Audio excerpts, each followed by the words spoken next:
So when we talk about persistence, so it's the journey about getting to the top. So as always, there would be a lot of blockers for everything that we wanted in life. So learning there as a mountaineer is that you get to enjoy the journey first. You get to endure the hardship of getting at the top. But when you get at the top, you will see that great view, right? So there's really no shortcuts, going back to what my mom has said. There's really no shortcuts with everything that you wanted to get in life. So first, you have to plan for it, strategize. Second, work hard and work smarter. And then third, take action and get things done. So that's all. Thank you so much, Olive. And then for our next speaker, let's also acknowledge the presence of Lorraine Ortega, our manager from Order to Cash. Yes. So this is my me in 120 seconds. As you can see, it's all about my family. So this is what taking most of my time if I'm not a Genesis girl. So yes, I'm already married for 14 years, and after 14 years, we were able to produce 4 wonderful kids. Yeah, so that one is my whole family. My mom's there, my talented parents are there. There are dancers and teachers as well. And these are my siblings. So we're making it sure and a habit on a daily basis we're catching up. My brother lives in Australia, and every time during my way on the office, we're doing the FaceTime. And my sister as well, we're always doing the FaceTime at the night, during nighttime. And what's taking most of my time? So since I just gave birth and returned from my maternity leave, obviously I'm a breastfeeding advocate. So I'm very blessed enough to have a lot of breast milk, and I'm sharing it also to others who needs it. So just before my third kid, my daughter, I used to donate PGH to help the preemies who needs breast milk. And it's not to brag, of course, but I would like also to be an inspiration to all mothers that who would like to make this breastfeeding a career when they have their own their child. And right now, I'm supporting a preemie. She's already 6 months and already on the normal way. So, as Mother's Mother is saying, it's just like me having another daughter because I'm sharing my milk to her. So I'm also I'm also into essential oils, trying as much as possible to avoid synthetic medicine because of course health is wealth, and having 4 kids, these meds are very important. The 2 others are for myself, so I'm coffee addict. But right now, it's more on the instant one because of the too much coffee that I'm taking, I have hyperacidity. And during my free time, I love watching Netflix. But one thing is that I haven't started to finish any single Korean novella, Korean series yet. So that's what I'm trying to push myself into because it's very, very in right now, the Chloe and the other ones. I don't know anything about it. Okay, so with all the roles and the hats that I need to wear on a day-to-day basis. So during weekdays, I'm wearing a mother and a manager's hat for Genesis, being at making it sure that the targets are all set and we will be meeting the targets, and having a work-life balance, and being a mom, making it sure that everything in the household is looked up into. And during weekends, I'm wearing a cook hat, a mother hat, and of course a wife hat. So my word is flexible.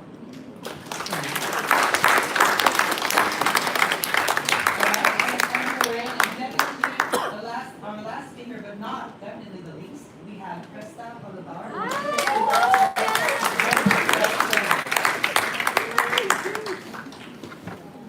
Hello, good afternoon. I'm Krista, customer care assistant. First time to have a speech for this, so please bear with me. So I'm told to have 2 slides in 1 word. The first slide is about me personally, and the second is me about you career.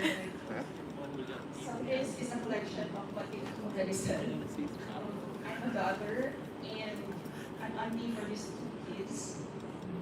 Just like them, I like to travel and I like hiking. I like coffee, and as much as I like to eat, I like to cook as well. Yeah. Restriction. So yung second, I divided it with, on the left side, yung weaknesses ko, and then yung right side, yung I moved into management, a lot of statistics and graphs. But moving to management, yeah, I need to study that. And thanks to May, because he's the one who introduced, she's the one who introduced Python.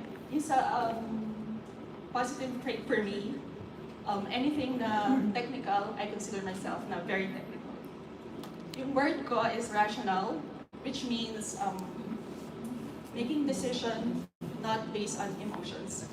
So I tried na maging logical. That's all. Thank you so much, Tessa. We'd also like to acknowledge the presence of our special guests, and that will be Kamar Salmay, Senior Manager for Genesis and Age Care. We also have Erwin Merioles, our Manager for Professional Services. We also have Jess Achak, Manager from and of course, Marlon De La Cruz, our team lead. As mentioned by Olive, team lead from Silon. All right. I remember we do have some questions from the audience. Yes, we do. Of course you do. So randomly we get to ask questions such as right here on this side. Hi, what's your name again? Oh, my name and business unit? Jen. So Jen, what are your expectations in today's event or activity? Actually,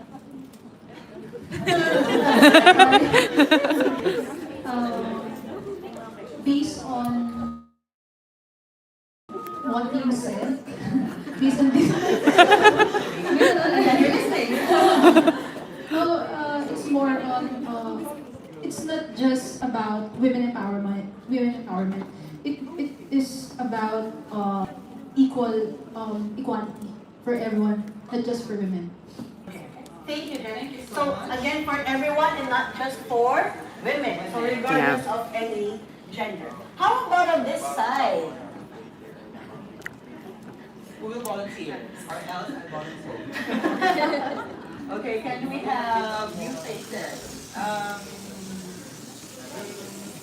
know last How about you, girl? Can you please stand up? Name and business unit, please. And then the kids will be asking you questions, and for 30 seconds. I am Christine from ACAP Finance. Hi, Christine. So for you, what would be, in your own opinion, what do you think of gender equality and your own thoughts about it? Thank you. For me, gender equality does not depend on what you can do as a person or what we can contribute to our society. It depends on our capabilities, our skills to contribute or to help each other in regards of the social levels or social status. We can do anything, small or big, as long as we do not harm anyone. That's all. Thank you. Thank you so much, Christine. I have one more to go.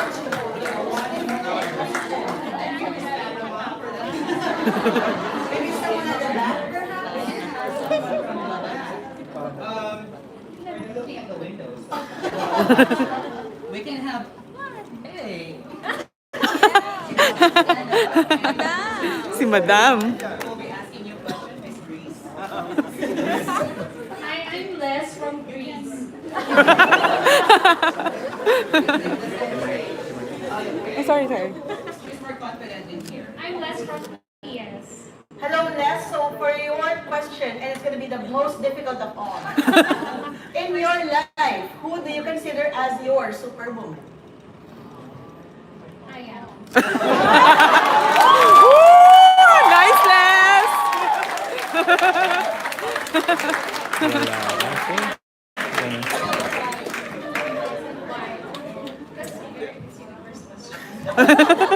So I won't really, I will consider myself as a superwoman. So I'm a mother of two girls as well, and it's really hard for for a mother to raise children, especially they are girls as well. And at this time, um, it's very different from our generation. And me as a working mom as well, you really have to balance between your work and your family. So I make sure that I provide for my kids, and I make sure that everything is balanced. It's not, I really have to, just for 30 seconds, sorry. That's all, thank you. Thank you so much, Les. Thank you. So before we pass the floor to you, Drew, I'd like to remind everyone, since everyone's taking those nice lots of pictures, I hope you tag us too. Please use the official hashtags that we have when you post your pictures in social media. That would be hashtag GenesisIWD2020, hashtag each for equal, and hashtag GenesisWIT. Back to you, Drew. All right, thank you. So now we are a little bit serious this time because we will be asking our speakers from the magic bowl, like the Miss Universe that we had earlier. So the questions here are more of what's the weight of the earth and then multiply it by the sun. So there is a very simple question. You can just, answer it from your heart. No. You can call a friend and you can get 50. Alright, are you ready? Yes. Yes, we're ready. Are we ready? You will not be picking the question, but the audience will do. Okay? Oh. So, who would you like to answer first? Lorraine. Lorraine, so this is your question. Who wants to? Okay. Judge number one, your question is.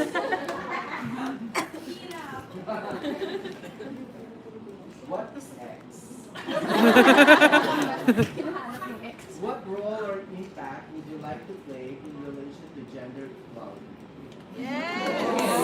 Thank you, Marvin. I will read the question again. What role or impact would you like to play in relation to gender equality? Of course, right now, being a leader of the team, so this is more about not considering the gender in during decision making, and during let's say developing a certain project. Everyone are welcome to contribute. Everyone are considered. Making my team a diverse team, meaning that they will be considered, and decision making will be easier if that will be done in the team, of course. Alright, thank you, Lorraine. More speakers to answer this question. So, who do you want to answer the next one? Denise. Okay. We have someone from the audience to Ay, take the si Ren na. question. Ba't si Ren na pinabasa mo? Okay, the question is. The question is, which men do you find inspiring that are doing their part for women's equality? It should be answered by all. Okay, so thank you so much. Let me read the question again. Which men do you find inspiring that you're doing their part for women's equality? Is that in Genesis? General. Okay, so this might sound biased, but I won't go any further. I would choose my dad. because growing up, I saw how he gave importance to my mom.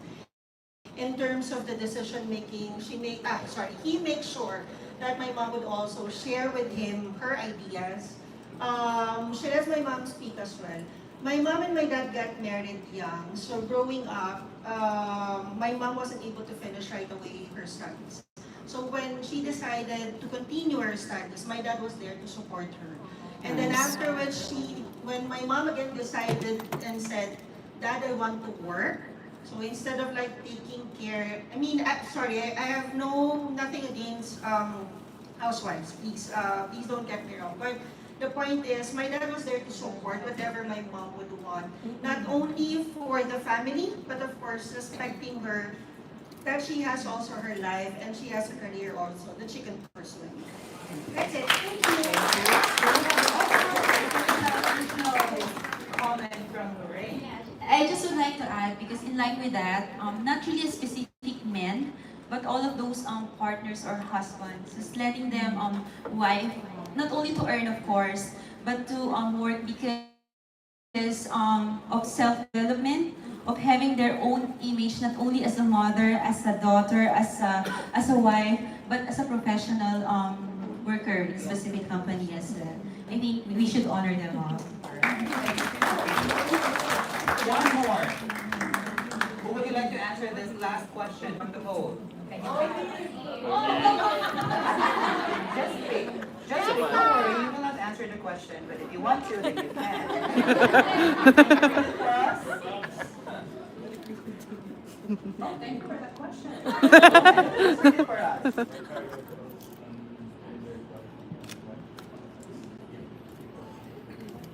What are your thoughts on gender equality and why is it important? Yes. It's important. Well, I think gender equality is not just about recognizing women, but it's actually about recognizing talent and skills, especially in the workplace, regardless of gender, preference, and race, and color. So that's regardless of everything. In terms of its importance, so look at a team when we talk about diversity. So if everyone is all women or everyone is all, there would always be blind spots. And that's why we encourage diversity, because some may see certain things, some may see a different perspective, but if we combine it all together, then we can see everything in each angle that we wanted to, the way we wanted to see things. And I believe that's where you can create better teams who can see each other's blind spot and can support each other, give and complement each other's strengths and weaknesses. And that's where gender equality forms a big part. Please give them a round of applause. And then we'll be asking our male participants. Nice. So who wants to answer one of these questions? Martin?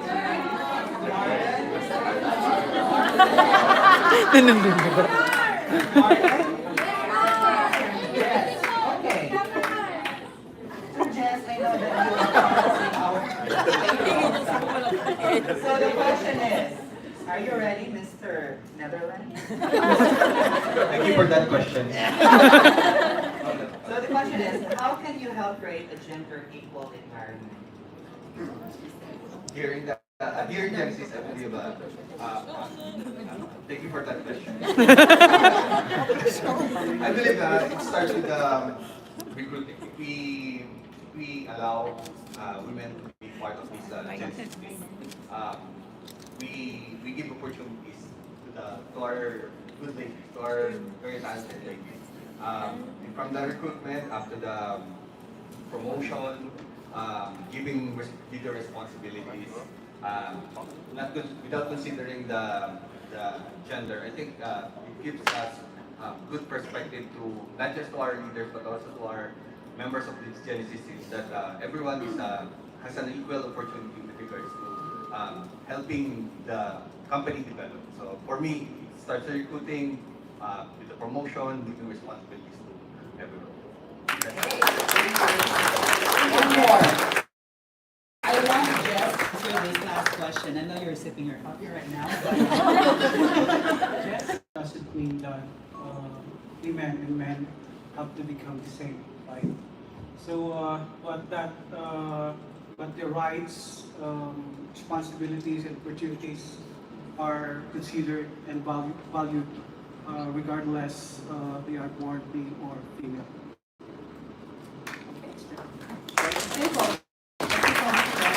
Alright, next, what do we have next? Well, Drew, those were interesting inputs from everyone, from our speakers to our special guests. Let's move to a little bit something light at this time. So for our speakers, on your chairs, you'll see some cards prepared for you. So raise it up, please. So I'll be having some questions here, and if you agree with the question, then all you need to do is to raise that card that says, I have. Alright? So if you can raise it so the audience can see as well. It has a white background. Now, in case you do not resonate with the said question, then all you need to do is to flip the card to I have never. Right? And for the audience, be alert. Be very alert. Okay, so for our next question is, first question. I cried while watching Titanic. Everyone says I have never. It's equal. Equal, yeah. Next question. I kissed the poster of a celebrity. Go, Mama!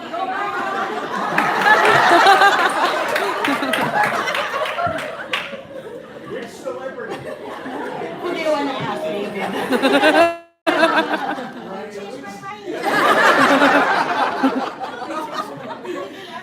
Lorraine, who's celebrity? Yes.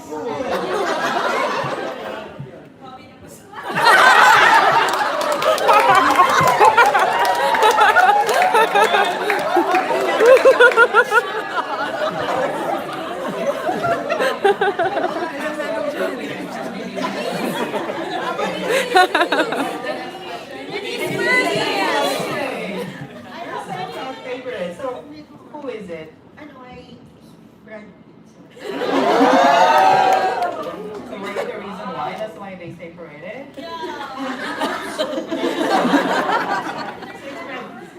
Alright, thank you.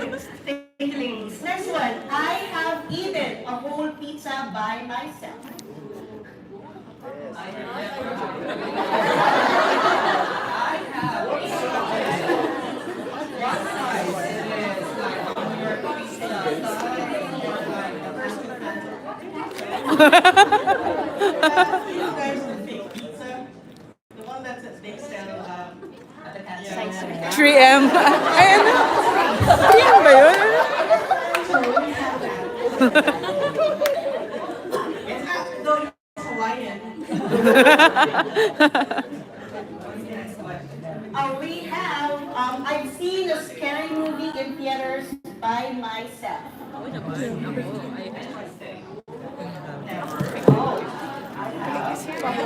No one. How about in the audience? You have? None? No? She doesn't want to answer. But anyway, let's move forward. Alright, next one is, I've fallen down while texting and walking. I'm probably too busy checking your emails. I have never. Sam, why is it I have never? How come that you're very expert on it?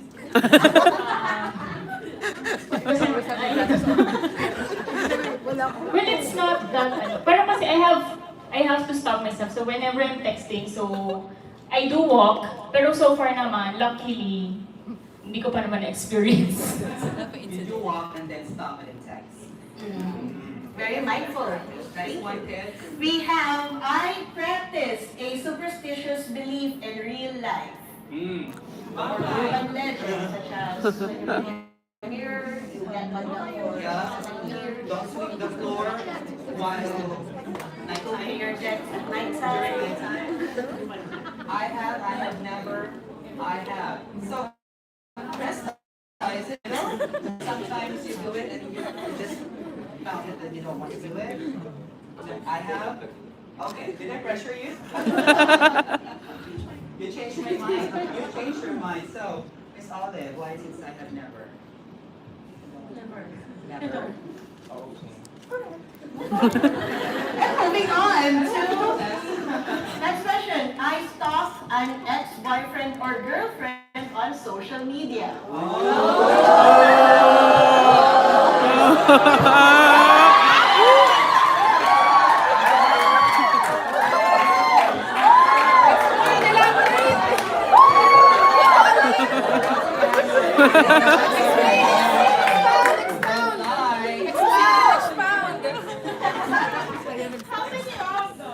I have never part of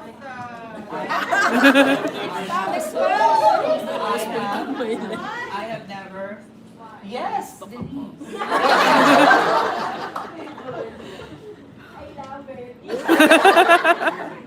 I did. College days. Curious. Huh? Curious, yes, because he got married early. So yeah, it's okay.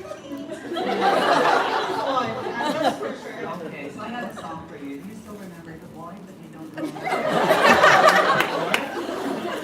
Right? Right? So you have to play that on your Spotify.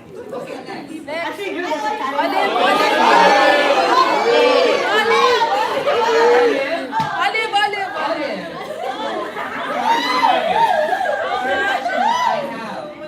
Of course.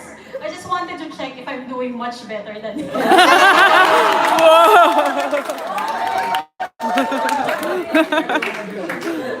It answered I hate.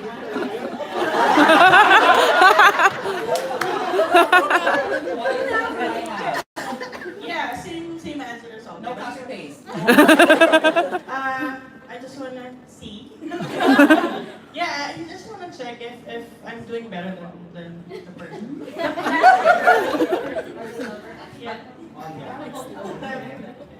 Your team is here. There's a I know. Do you have answers? Yeah. Keep on calling. All right. Next one. I escaped from class.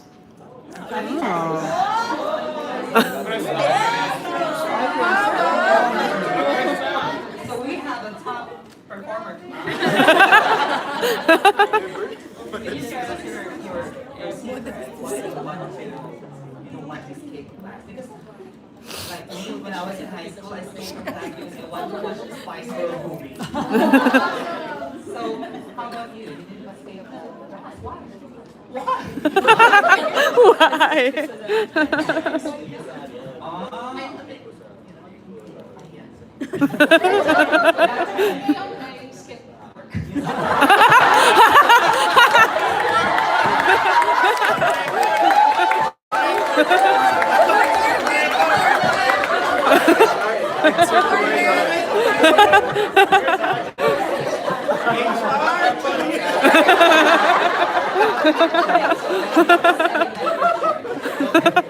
Alright, next one is I swipe coins or cash from my mom's or dad's purse. Your mother's first while you went to buy powder.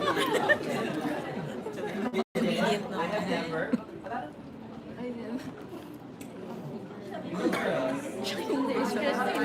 I have. Probably for snacks. Saan ako ganon? Never. Why? Yeah, why? Why? Never to my mother, but to my grandmother.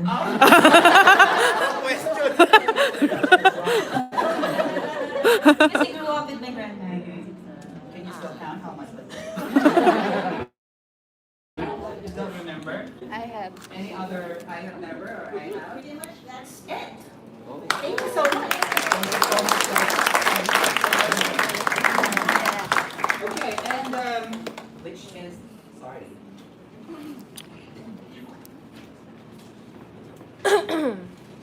And we also would like to the next segment that we have will be the career journey of our speakers, and we would like to get to know more better, and we would like us to thank them for accepting the invite. guys, because it's not very the usual conversation that we have. So again, guys, please give them a round of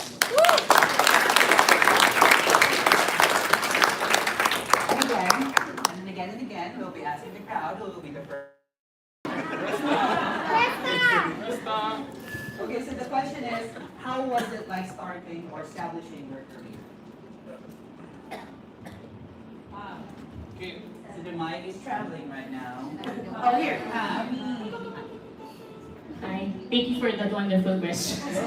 So actually, I think after finishing school, everything has been a learning journey, not just for me, I think for everyone. So I think I have my ups and downs in terms of my motivation towards work or towards my dreams. I just have to keep reminding myself why I'm doing this and who I'm doing this for. So, but when I started, the first job, my first job is a marketing officer for a school. So I have so much gusto. As a fresh grad, you have that so much energy within you that even I don't have any weekends off, I still love what I do. But something happened, so I had to quit my job because my dad passed away. So I felt that I needed a fresh new start. And sure enough, it was a blessing in disguise. I was able to be hired with a second company before Genesis that actually taught me, or actually a company that showed me that failing and learning are two inseparable things. So, and then I'm lucky also that for Genesis, I'm here to continue, be able to continue them, and then be able to improve myself more. Lobat mo? Ganun lang. The question is, how was it like starting or establishing your career? Well, for me, being my college course was I don't know. It's computer science, so it's if you can remember back in some of the younger years, computer science is usually taken by guys. So in my college days, two of us women in the class, yeah. And then, I started working. It's a bit challenging for me because majority of the positions in as technical support engineer. So, yeah, I try to challenge myself that I can be a technical support engineer, same as the guys. Successful enough, I am now supervisor in handling technical support engineers.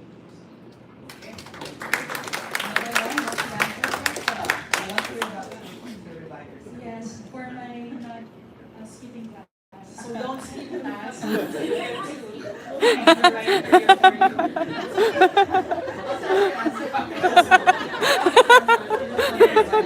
class, try it out. You get the career that you want. Yeah, but the question is, how was it like starting or establishing your career?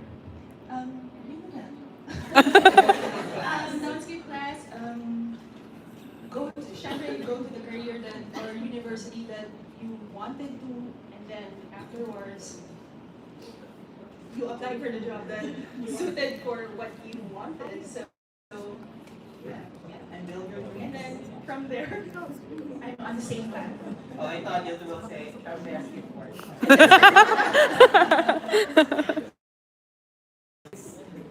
Present or past, how did you see diversity in the workplace? Would you like me to repeat the question? In your own experience, present or past, how did you see diversity in your workplace? In the workplace? I believe diversity in the workplace is very important because it would mean, of course, different characters, different ideas. It would mean better decision making, and it would mean doing the project easier. Yeah, but then the thing is are we performing or not? Yeah. So that is what the challenge will come in. So that I think is not the talent that we have, although we have this diversity in the workplace is not being maximized as of the moment. Great answer. Next one. Would you like to answer Ms. Olive? Not really diversity on about gender, but probably about age. So there's this one experience in the past that I had where 2 years after university, so you entered into a company, you've been performing well, and then I was endorsed for a supervisory role, but the other department don't want to accept me as a supervisor. And the reason is that because I am too young. That's one of the reasons. And from there, that's what I've actually learned, that in terms of really putting yourself out there would be people that may not accept you on what you can perform and what you can offer, but don't let that stop you from getting what you wanted and what you wanted to achieve. So there's this so there would still be opportunity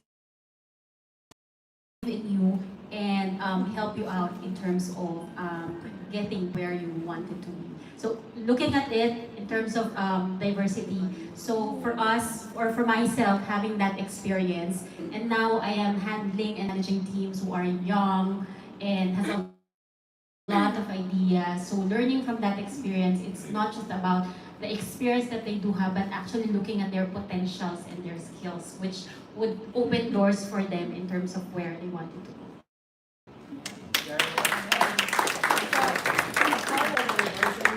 Quality of the work in the workplace. So how will you apply this in your own workplace or in the community? Lorraine, you'd like to answer? Denise, sorry. Denise would like to answer since everyone already answered our questions earlier.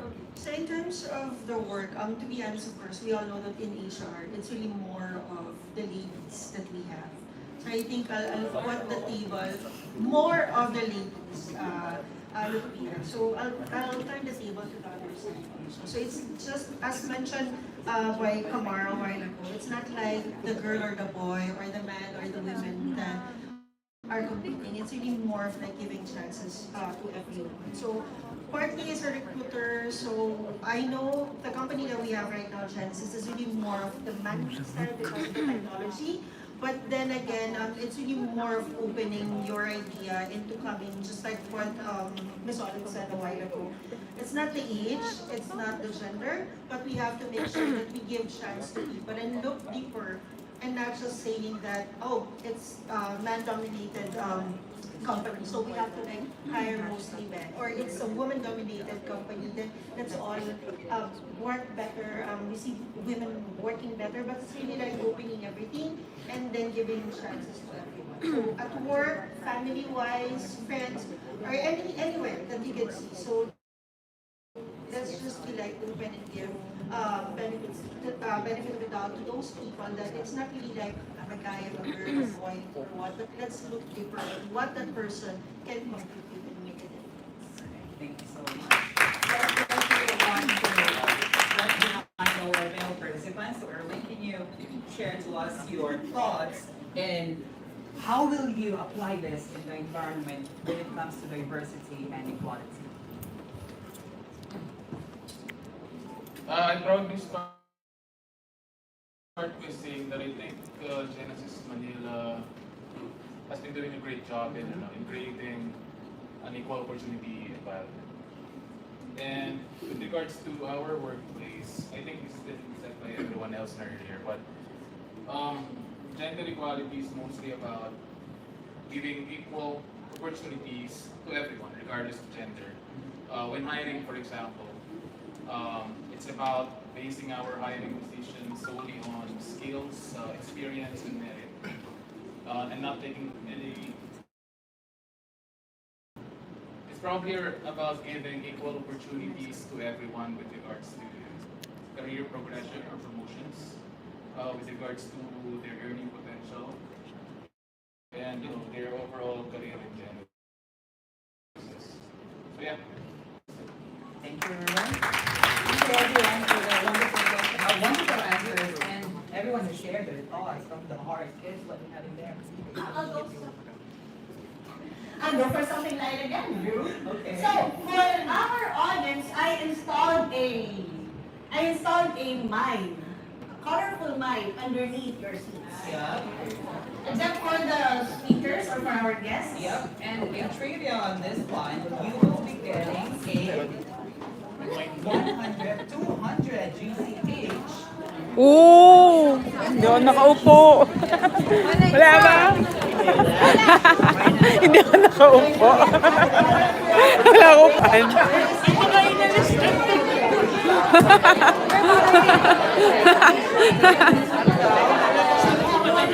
Ba dito?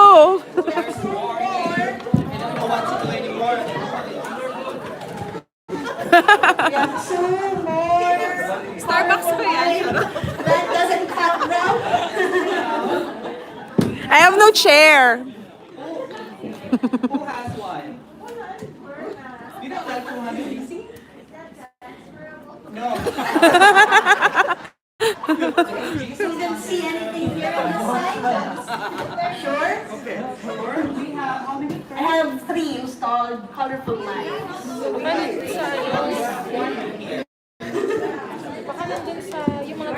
Wala ba? I'm certain. Wala ba dito? Wala kasi ako upuan. Wala. Oh, dito. Sure. Then one can just randomly answer. Oo nga, no, hindi mo kinuha. Yes. I also installed colorful mice behind your chairs. So you have that. Behind? Of course, let's prioritize the one that has. Of course. Someone should get the orange stickies. Alright. So we'll reverse it this time. Yes, ma'am. So we have questions coming from our speakers or from our guest speakers. And those who got the colorful paper will answer the question. So, Mrs. Unit, please.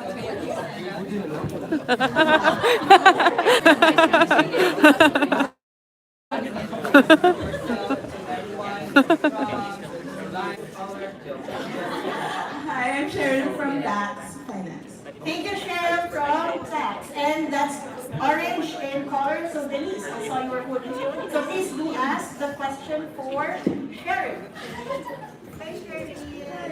Okay, so give 2 hashtags we use in celebration of this year's IWD. So what are the 2 hashtags that we're using in celebration for IWD?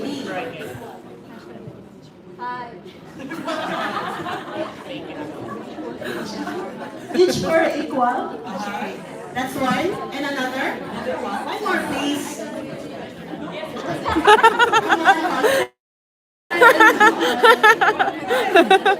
One more. Hashtag IWD 2010. Awesome! Thank you, Cheryl. That's easy for you. Okay, and we also have another question here. You've got a purple. Okay, maybe we have someone answer it. Who wants to answer?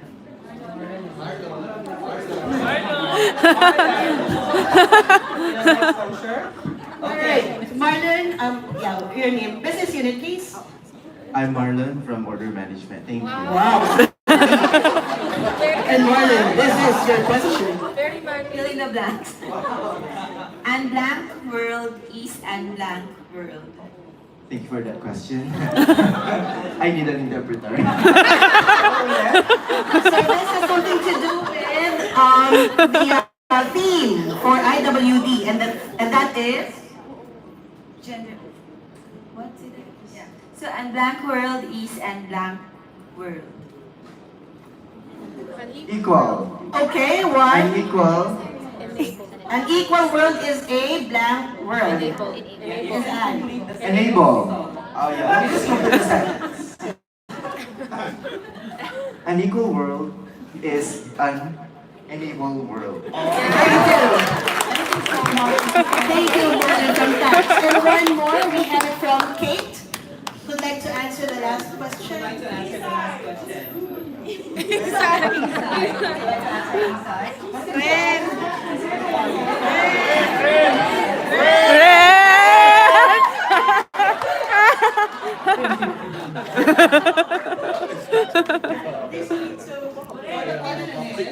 For Ren. Yeah, hi Ren. The question is, how can you take action in valuing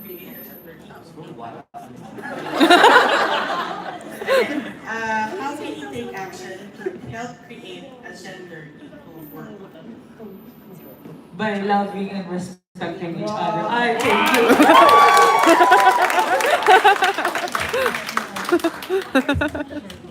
Yeah, 200. But for you, it's just 150.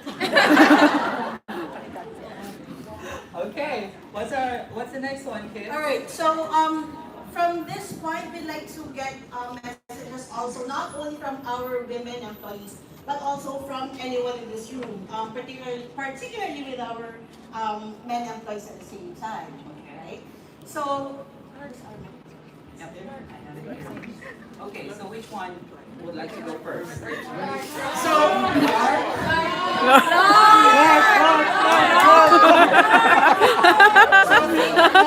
just a quick message. Yeah, quick message or thoughts about how we celebrate IWD here in Manila.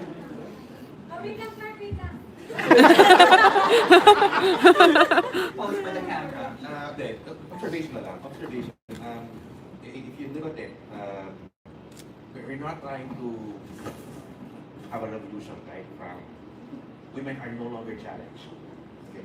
We're also celebrating because we're just maintaining these activities for women, especially in the IT world.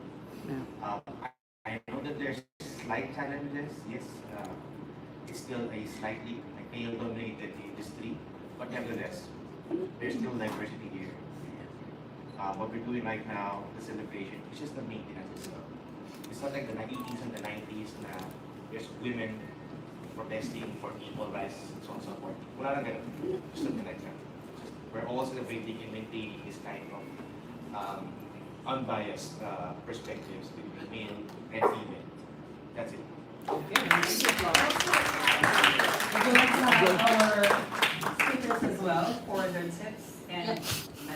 Definitely. So for any of our guest speakers, what are your final thoughts perhaps when it comes to International Women's Day, especially how we celebrate it here in Manila?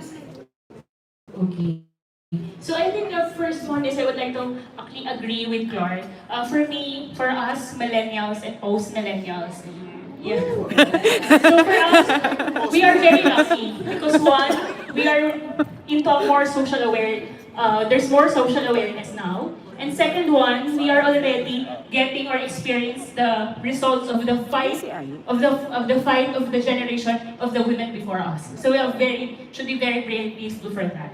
So I think in Genesis Manila, so since we are so I think we'll be very also aside from overall, so we have to be very grateful here because I don't see any inequalities in terms of role as of now. So whether you're a female or a male, it's more on your skills and capabilities, which is something that we should be able to see. And then in terms of why it matters, back then kasi the important, parang why it matters before, what matters before is yung survival. That's why they chose men to be leaders because they see na in order for them to survive, they need to be physically strong. But nowadays, the value that we need to see is the innovation, creativity, and those attributes or traits are not really exclusive to any gender. So for me, in order for us to succeed, in order for us to reach our goal, then we have to look into people, or we have to see people not because of their gender, but because of their own capabilities. Okay, nice. Nice. So, it's not really, right now I agree with them. It's not really more of ladies again versus guys. It's really more of us proving that we have something and we are to be somewhere in this specific place in the world. So more of saying that we're not just girls, we're not just ladies, we're women, we are empowered. So just continue standing up, continue and make your voice heard. And of course, make something different. Put something different, not only within the environment for yourself or your family, but in everywhere that we are. So again, we're not just girls wherein we will be fed with information, but yeah, let's use those information and show them that we still can do something, we are capable, and we have something also to share, and we are to make our own marks also in the environment. Okay, thank you. So going back to the theme, an equal world is an enabled world, because I don't want to talk about anymore about women or men or the gender, but it's more on being equal. So let's treat each other equal. So everyone is free to speak their minds, even if you're a line manager or you're a staff. So be confident. If you know that there's something that you wanted to share and can help the organization, share it, speak up, stand up, and be confident about it. And that's considering being equal, regardless of your gender or your race or your position or your rank. And then another word is enabled. So let's enable each other. Let's lift each other up. Let's support each other. When somebody needs help, let's help each other. So going back to what Tony has mentioned, empathy. So it's all about understanding each other, listening to each other, having that mindset that we wanted to understand each other, we wanted to accept each other, and with that, working together harmoniously as a team, as an organization, and even going back to our homes, to our families, always listening and having that harmonious relationship. So again, an equal world is an enabled world.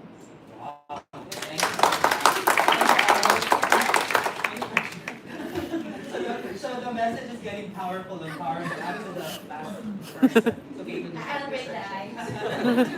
okay, thanks, Lorraine. Yeah, I didn't mention everything already, but what I can say is that with the fast-paced environment that we have right now, I think considering the gender would be too much. So instead of considering it, let's just continue to contribute, continue to improve. Important, and everyone should be considered. And next, Krista. For me, probably yung advocacy na lang for women in tech. So let's not just ask for equality. Let's do some work and action to make ourselves competitive enough in this industry. So let's not just require for it or ask for it. Do something about it.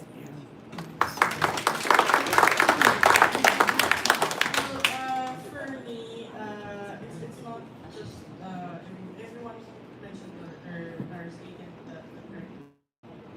But for me, just I'll just give one liner. It's love and respect. Knows no gender, and that includes LGBTQ++. Yes.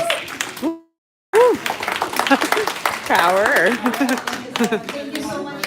And for me as well, since we are here, my message for everyone is for you to respect, well, we are focusing on International Women's Day, for you to respect women or ladies, just look at your mother's face and you know when to respect the women. That's all. Thank you so much, Drew. Krista did mention women in tech. We'd like also to take that opportunity to welcome here on stage Kay-Ann Baptas, Sales Engagement Team Lead, Global Sales Operations, for us to cover Genesis Women in Tech.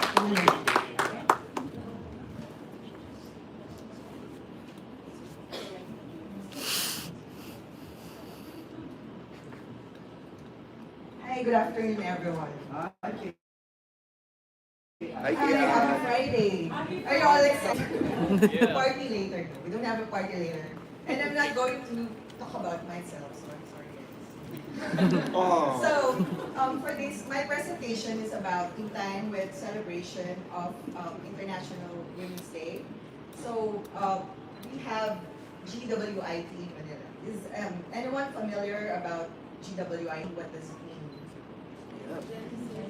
Yes, Very good, thank you. So Genesis Women in Tech. So Genesis Women in Tech, we've been discussing, and thank you to our amazing speakers earlier. They have shared their best practices and how they feel as a woman working in information technology. But what really is women in technology?